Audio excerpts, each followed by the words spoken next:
আমাৰ ইয়াত কিন্তু 6 দিনীয়া কাৰ্যসূচী দেই।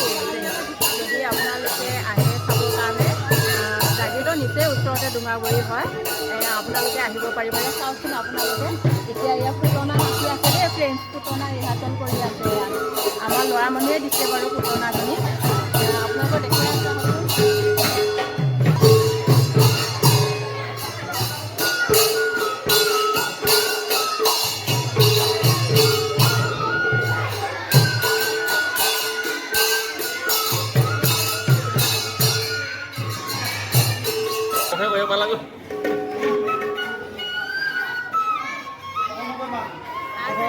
আমাৰ ভাগিন দেই, এটা ভাগিন আৰু এটা ভাগিন পাহি বজাইছে।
বৰ্তমান পূৰ্ণগতিত চলি আছে।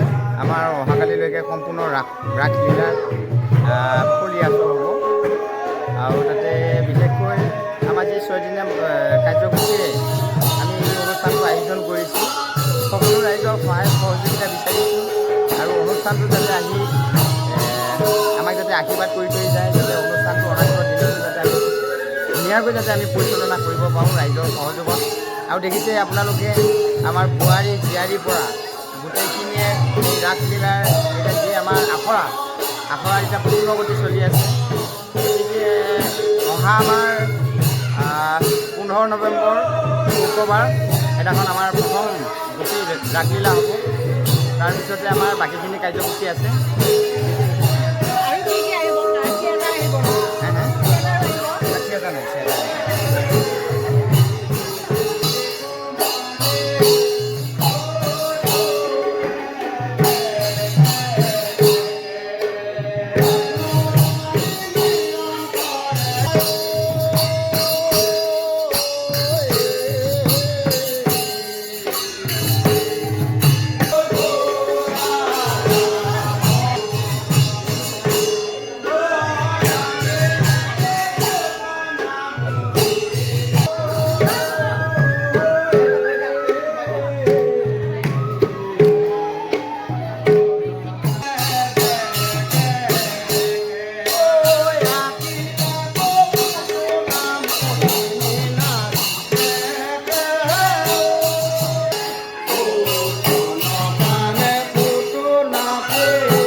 ৰিহাৰ্চল চলি আছে, বহুত ধুনীয়াকৈ চলি আছে। এতিয়া মানে ময়ো অলপ নাচি দিলোঁ আৰু আগতে নাচা অভ্যাস আছে যে মনটো মানে নৰলে, সেইকাৰণে ময়ো নাচি দিলোঁ। মই কিন্তু নচা নাই এনেই, মই নানাচোঁ সেইদিনাখন, তথাপিও মানে ইয়াত আজি অলপ নাচি দিলোঁ আৰু।